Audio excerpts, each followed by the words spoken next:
Siden Rudi Frederiksen er blevet opdaget i programmet Operation X, har han fået tonsvis af dødstrusler og fået rigtig mange tests på gaden af folk, som har set ham i programmet.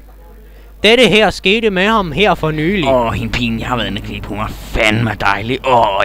Jeg er helt øm i pikken og i ryggen. Det gad jeg godt gøre igen. Må jeg kan finde en? Nej. Fuck dig, Rudi Frederiksen. Kæft, det var godt. Ja, goddag, Morten Spiegelhauer.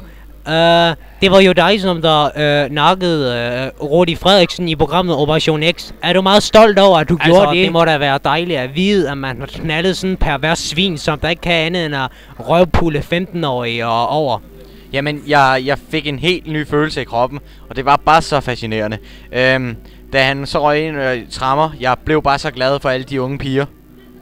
Du ved vel godt, at Rudi Frederiksen har fået tonsvis af dødstrusler og tæsk. Føler du skyld over for, at han har fået det, eller er du også glad for, at han får det? Jamen, jeg er kun positiv over, at han har fået så mange tæsk, som han har. Fordi at jeg følte virkelig, det dumme svin, han bare skulle have tæsk. Og han skulle bare tæves. Hvis jeg havde haft en nihalet pisk, så havde jeg bare blevet ved med at slå ham. På den fede pik, som han bare havde knippet så mange med. Tak skal du have, Morten Spiegelhauer. Vi har flere optagelser på, hvad der er sket med Rudi Frederiksen. Her i forgårs snublede han i en bananskrald foran en ninja og en karatemester. De begyndte straks at grine af ham, og han blev meget, meget ked af det. Så kan han fandme lære det klamme svin. Det havde han kun godt af. Og de huggede ikke hovedet af ham bagefter, men de var meget, meget tæt på at gøre det. Før eller siden, så skulle det jo blive jul, og Rudi Frederiksen havde da også regnet med, at han kunne tække nogle gaver ud af julemanden. Men i stedet for, så blev han altså tæsket af julemanden, fordi at julemanden også havde set Operation X. Så julemanden vidste altså også, hvad Rudi Frederiksen han har gjort. Så han er godt upopulær blandt julemænd også.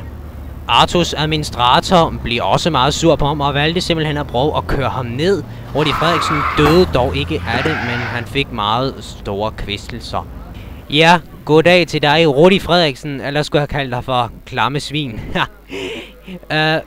Hvordan har du det med, at du har gjort de her ting mod unge piger? Jeg har ikke gjort noget. Jeg rørte ikke de piger. Det var dem selv, der bad om det. Jeg kan godt lide en tynd pige med nogle gode patter. Jeg er ikke pædofil. En god røv kan jeg også godt lide. Det er løgn, det du siger. Ja, det sagde du jo også til Morten Spiegelhauer i Operation X. Men du har jo set optagelserne af, hvor at du siger til pigen, at hun skal sutte din pik for at gøre den stiv.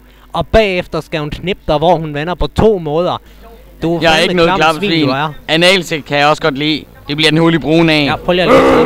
Så vidt som jeg kunne høre, så var der også nogen, der havde protesteret ude for din hjemme her for nylig her. Hvad var det, de protesterede imod? Og du prøvede så også at forsvare dig her for nylig mod Arto administrator, men han fik dig altså på en bedre måde. Men kort sagt, så har du fået rigtig mange bank her for nylig her. Du var for eksempel ude at løbe din joggingtur her for nylig, men da du løb ved siden af en mand, blev han meget sur, fordi han også havde set dig i Operation X.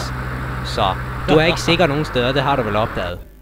Ja, Rudi Frederiksen fortsætter stadig med at få masser af dødstrusler, og vi håber da også på, at han inden for få dage vil have sin død.